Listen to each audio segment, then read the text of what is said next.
So, if you want to get rid of your hiccups really easily, all you have to do, this won't work if you have a peanut allergy or a peanut butter allergy.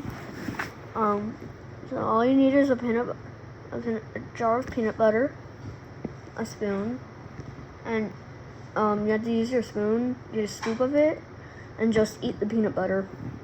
Then, so if you have hiccups, that your hiccups will just go away.